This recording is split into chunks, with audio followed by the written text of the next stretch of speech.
परः गुरु साक्षात् परब्रह्म तस्मै श्री गुरवे नमः।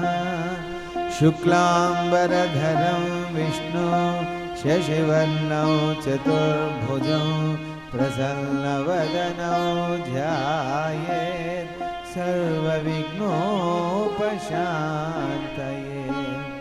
श्रीराम राम रामेति रमे रामे मनोरमे सहस्रनाम तत्तुल्यं राम नाम वरानने। आपदामपहर्तारं दातारं सर्वसंपदां लोकाभिरामो श्रीरामो भूयो भूयो नमाम्यहम्। हनुमानञ्जनासूनुः वायुपुत्रो महाबलः रामेष्टः फल्गुणशकः पिङ्गाक्षो वमितविक्रमः उदधिक्रमणश्चैव सीताशोकविनाशकः लक्ष्मणप्राणदाता च दशग्रीवश्च दर्पः। द्वादशैतानि नामानि कपीन्द्रस्य महात्मनः स्वापकाले पठे नित्यं यात्राकाले विशेषतः तस्य मृत्युभयो नास्ति सर्वत्र विजयी भवेत्।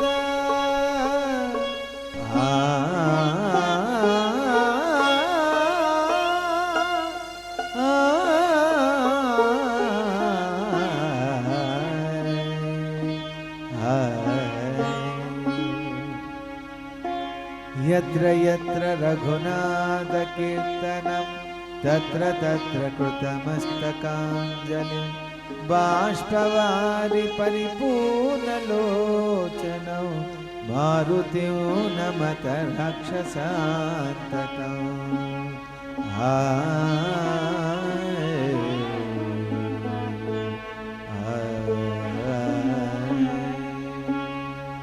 श्री हनुमान गुरुदेवुलो नायक पलिकिन सीताराम कथा दे पलिकिन सीताराम कथा।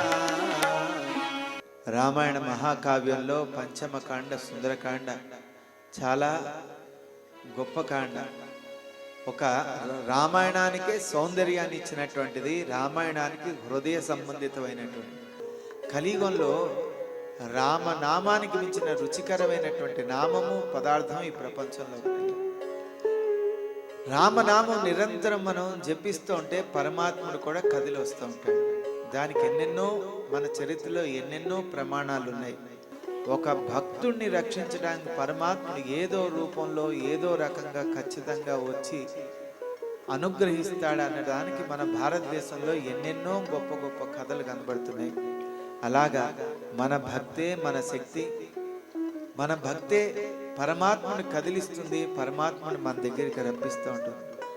అటువంటి పరమ శక్తి ఎవరికి ఉన్నది, పరమ అదృష్టవంతులు ఎవరంటే భక్తులు ఒక్కరే తెలియజేస్తూ, అటువంటి ధర్మ అర్థ కామ్య మోక్షాలు చతుర్విధ ఫలపురుషార్థాలను పొందేటటువంటి ఉత్తమైనటువంటి మార్గం శ్రీమద్ రామాయణమే అని, రామ చరిత్ర అని తెలియజేస్తూ సకల మానవ ధర్మాలు మానవత్వ విలువలతో కూడినటువంటి రామాయణంలో పంచమకాండ అయినటువంటి సుందరకాండ కథాగానంలో మీ అందరినీ స్వాగతం పలుకుతూ మన భక్తి మనని రక్షించుగాక అని తెలియజేస్తూ, రామనామం సకల అనుమానాల్ని భయాల్ని తొలగిస్తూ ఉంటుందా, దానికి ప్రమాణం ఈవేళ జరగబోయే కథాగానం. ధర్మము సత్యము ఎంత గొప్పదో కూడా ఈవేళ మనకి కనబడుతుంది. ధర్మనిష్ట ఎంత కష్టమో కూడా సీతారాములు ఈవేళ మనకు చూపించబోతున్నారు. అటువంటి బృహత్తరమైనటువంటి కథాగానంలో మీ అందరినీ స్వాగతం పలుకుతూ, మండోదరిని చూశాడు. ఈవిడే నా సీతమ్మ అని మురిసిపోయాడు, ఆనందభరితుడయ్యాడు.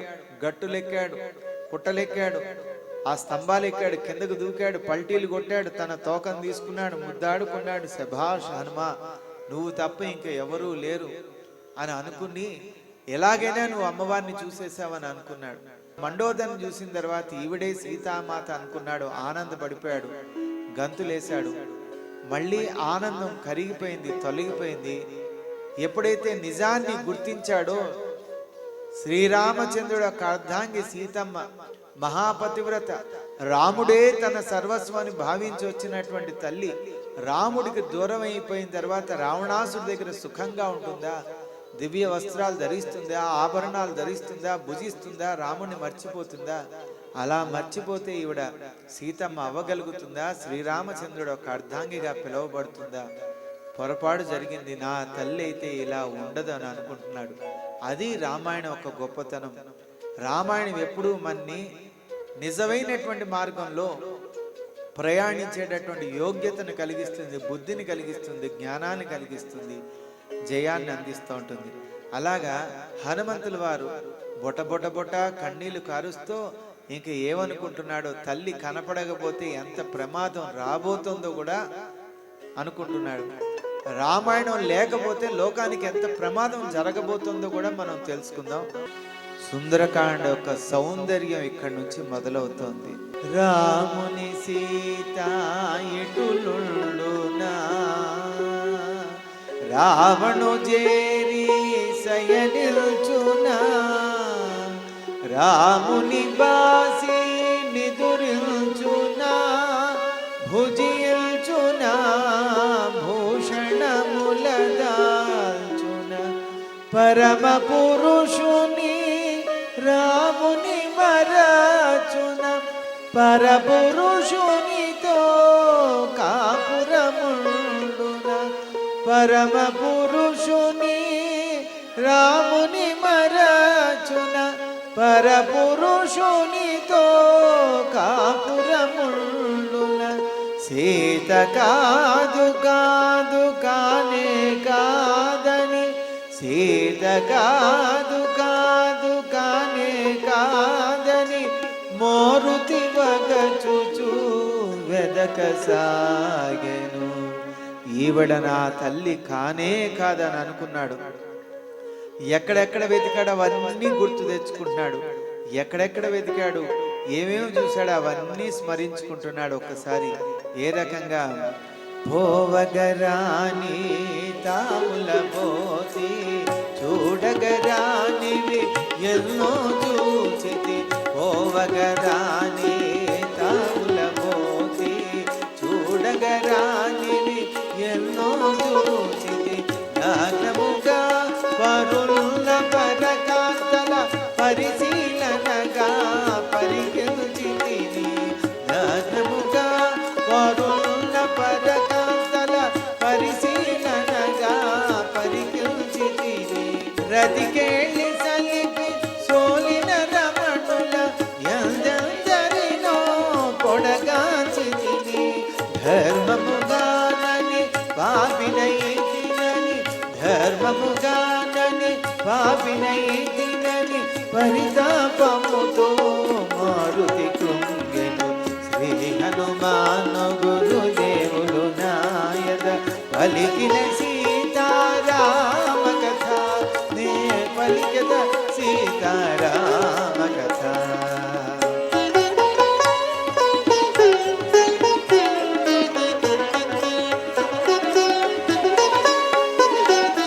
అనుకుంటున్నాడు, లంకానగరం అంతా క్షుణ్ణంగా వెతికేసా, ఏ ప్రాంతాన్ని వదిలిపెట్టలేదు. ఎంతెంత వెతికాను, ఏదేది వెతికాను, కనపడిన ప్రతి భవనము, సందు గొందు అన్ని వెతికాను, ఎక్కడా నా తల్లి కనపట్టలేదు. చిట్ట చివరికి లంకేశ్వరుడు యొక్క భవనం అంతా కూడా క్షుణ్ణంగా పరిశీలించేసా, ఏ ప్రాంతాన్ని వదిలిపెట్టలేదు అని, అంతా కరెక్ట్గానే వెతికాను కదా అని అన్నీ సమీక్షించుకుంటున్నాడు. సమీక్షించుకుంటూ తనలో తాను తపన చెందుతున్నాడు. సీతమ్మ మహాపతివ్రత, ఎంతో పుణ్యం చేస్తే కానీ ఆ తల్లి దర్శన భాగ్యం కలగదు. ఈ లంకానగరంలో ప్రవేశించినప్పటి నుంచి ఎంతో మంది స్త్రీమూర్తుల్ని కామ క్రీడల అలసి సొలసిపై నిద్రపోతుంటే వాళ్ళ అనుమతి లేకుండా వాళ్ళ మందిరాల్లో ప్రవేశించి సూక్ష్మంగా పరిశీలించాను. ఎంత పాపప్పం చేశాను. ఈ పాపప్పం చేయటం వల్లే ఈ కళ్ళు ఎంతో పాపం చేసుకున్నాయి. అందుకే పుణ్యాత్మురాలైన ఆ తల్లి దర్శన భాగ్యం నాకు కలగట్లేదా అని ఒక అనుమానం వచ్చింది. మళ్ళీ వెంటనే తనలో తాను సమాధానపరుచుకుంటున్నాడు. కరెక్టే, సీతమ్మ తల్లి మహాపతివ్రత, నేను కూడా ఏం తప్పు చేయలేదు కదా. ఆ తల్లిని వెతకాలంటే స్త్రీల మధ్యనే వెతకాలి, పురుషుల మధ్యన వెతికితే నా తల్లి కనబడుతుందా? ఆ తల్లిని వెతుకుతూ వీళ్ళందరినీ చూశాను. కాకపోతే నాకు వీళ్ళతో ఏం పని ఉన్నది? అంతేకాకుండా వీళ్ళందరినీ వెతుకుతున్నా కూడా నా మనసులో ఎటువంటి వికారమైన వాంఛలు లేవు. కేవలం స్వామి కార్యార్థే వచ్చాను, స్వామి సేవగా భావించి వీళ్ళందరినీ వెతికాను. ఆ తల్లిని వెతుకుతూ ఆ తల్లిని చూడాలని వీళ్ళందరినీ వెతుకుతున్నాను, కానీ నాకు వీళ్ళతో పనే ఉందని తనలో తాను సమాధానపరుచుకుంటూ నేనేమి తప్పు పని చేయలేదు, ఖచ్చితంగా రామ కార్యార్థే చేస్తున్నాను కాబట్టి నాకు ఎటువంటి పాపం కలగదు. కాకపోతే తల్లి ఎక్కడున్నదో కనపట్టలేదని రకరకాల అనుమానాలు, భయాలు మొదలవుతున్నాయి హనుమంతుల వారిలో. ఏమేమనుకుంటున్నాడు? సుదతులతోడా సీతయుండగా వారల చూడక వెదకుడలాగా, సుదతులతోడా సీతయుండగా వారల చూడక వెదకుడలాగా, మనసున ఏమి వికారము నొందక నిష్కామముగ వివేకము వీడక, మనసున ఏమి వికారము నొందక నిష్కామముగ వివేకము వీడక, సీతను వెదకుచు చూచితి గాని మనసున ఏమి పాపమెరుగదని, సీతను వెదకుచు చూచితి గాని మనసున ఏమి పాపమెరుగదని, స్వామి సేవ పరమార్థముగాని, స్వామి సేవ పరమార్థముగాని మోరుతి సాయను సీత కోసమని, శ్రీ హనుమాను గురుదేవులు నాయన పలికిన సీతారామ కథ, నే పలికద సీతారామ కథ.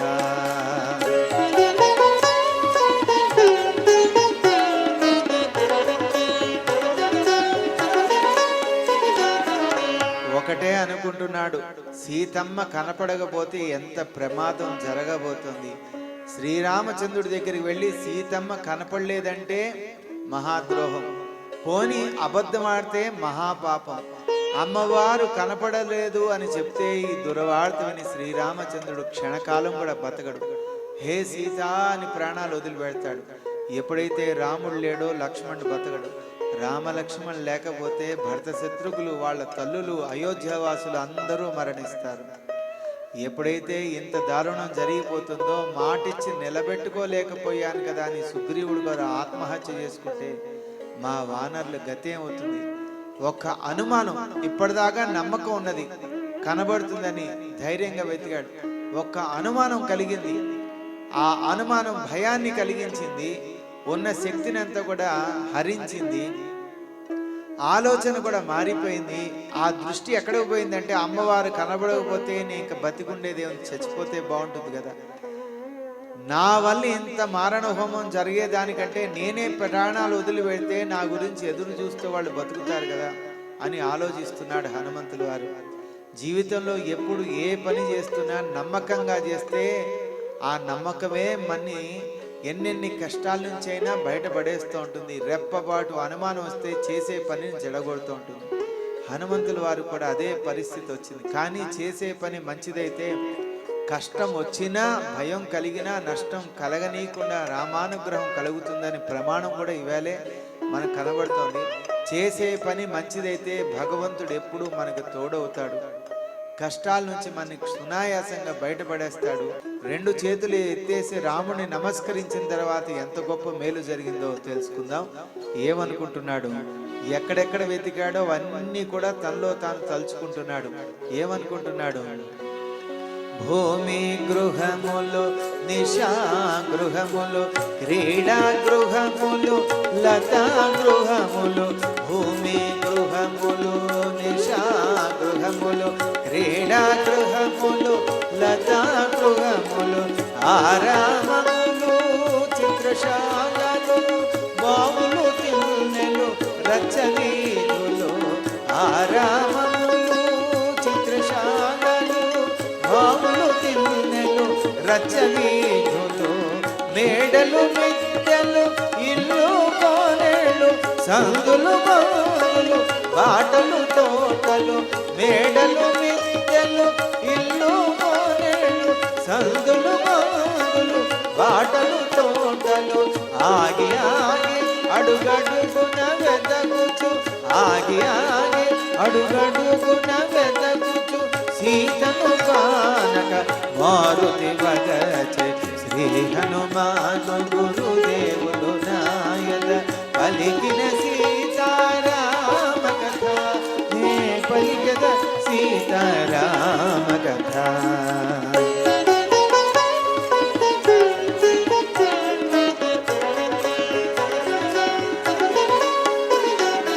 సీతామాత బ్రతికియుండును, క్రూర రాక్షసుల పాల్పడియుండును, సీతామాత బ్రతికియుండును, క్రూర రాక్షసుల పాల్పడియుండును, తాను పొందని సీతయందుకని రావణుడే హతమార్చియుండును, తాను పొందని సీతయందుకని రావణుడే హతమార్చియుండును అని యోచించుచు అంతట వెదకుచు, తిరిగిన తావుల తిరిగి తిరుగుచు, అని యోచించుచు అంతట వెదకుచు, తిరిగిన తావుల తిరిగి తిరుగుచు, ఆగి ఆగి అడుగడుగున వెదకుచు, ఆగి ఆగి అడుగడుగున వెదకుచు, సీతను గానక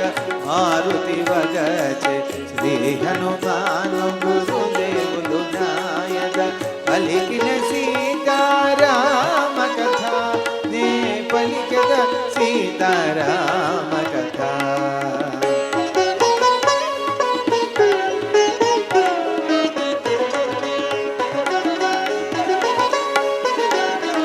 దశకంఠునిట సీతయుండునని పక్షిరాజు సంపత్తి మాట విని, దశకంఠునిట సీతయుండునని పక్షిరాజు సంపత్తి మాట విని, లంకాపురమున ప్రతి అంగుళమును పరిపరి విధముల పరికించితిని, లంకాపురమున ప్రతి అంగుళమును పరిపరి విధముల పరికించితిని, లంకేశ్వరుని భవనములన్నీ తిరిగి తిరిగి పలుమారు వెదకితిని, లంకేశ్వరుని భవనములన్నీ తిరిగి తిరిగి పలుమారు వెదకితిని, అని చింతించుచు రాముని దలచుచు, అని చింతించుచు రాముని దలచుచు, మోరుతి సాగరు సీతను వెదకుచు, శ్రీ హనుమాను గురుదేవులు నాయక పలికిన సీతారామ కథ, నే పలికద సీతారామ కథ.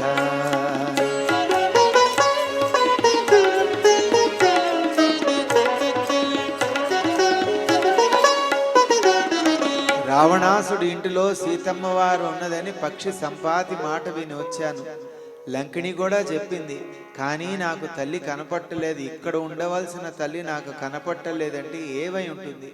ఉన్నదా, మరణించిందా, లేకపోతే రాక్షసులు ఆవిడని చంపివేశారా, రావణాసుడు ఎక్కడైనా దాచిపెట్టేశాడా? రకరకాల అనుమానాలు. తల్లి ఉంటే నాకు కనపడాలి, కనపట్టలేదంటే బతికున్నదా లేదా, బతికి లేకపోతే ఎంత దారుణం జరిగిపోతుంది. ఇవన్నీ ఒక్కసారి ఊహించుకుని భయపడిపోయాడు. బొట బొట బొట కన్నీళ్లు కార్చాడు. ఏమనుకుంటున్నాడు? రాక్షసమాయకు సీతలొంగెనో, రావణాసురుని వశమయ్యుండును. రాక్షసమాయకు సీతలొంగెనో, రావణాసురుని వశమయ్యుండెను. సవతి అగునని రావణు సతులు సీతను ద్వేషించి చంపి ఉండురో. సవతి అగునని రావణు సతులు సీతను ద్వేషించి చంపి ఉండురో. ఆ రామ ఆ లక్ష్మణాయని కృంగి కృచి వైదేహి గొరిగెను. ఆ రామ ఆ లక్ష్మణాయని కృంగి కృచి వైదేహి గొరిగెను. అని చింతించుచు రాముని దలచుచు, అని చింతించుచు రాముని దలచుచు మోరుతి సాగెను. సీతను వెదకుచు శ్రీ హనుమాను గురుదేవులు నాయన పలికిన సీతారామ కథ, నే పలికిన సీతారామ కథ.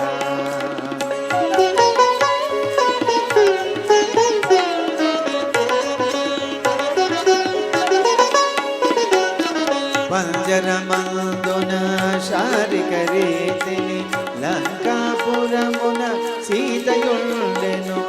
పంజరమందున శారిక రీతిని లంకాపురమున సీతయుండెను.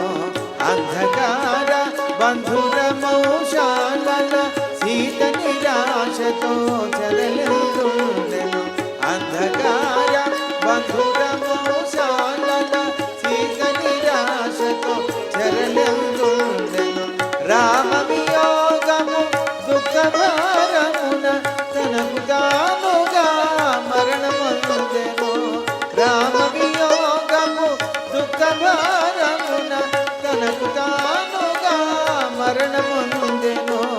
అని చింతించుచు పుష్పకము వీడి, అని చింతించుచు పుష్పకము వీడి మోరుతి చేరే ప్రాకారము పైకి.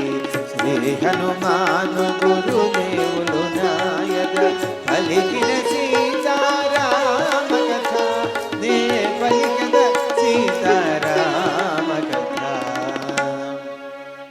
ఆ పుష్పక విమానంలో రావణాసుడు సైన్య మందిరంలో కూర్చుని ఇన్ని రకాలుగా ఆలోచిస్తూ ఇంకా తట్టుకోలేక ఆ ప్రేమ మందిరంలోంచి పుష్పక విమానం నుంచి ఒక్కసారి బయటకు వచ్చాడు. లంకానగరంలో ప్రేమ మందిరం అంటే రావణాసుడు భవనానికి దగ్గర ఒక పెద్ద తోరణ స్తంభం ఉంది. దానిపైకి ఎక్కి కూర్చున్నాడు. చుట్టుపక్కల చూస్తున్నాడు. చూస్తూ ఇంకా భయంతో వణికిపోతున్నాడు. నా తల్లి కనపడకపోతే ఇంక ఎంత ప్రమాదం రాబోతోందని ఊహించుకుంటున్నాడు. ఏమనుకుంటున్నాడు రేపు జరగబోయే కథాగానంలో తెలుసుకుందాం.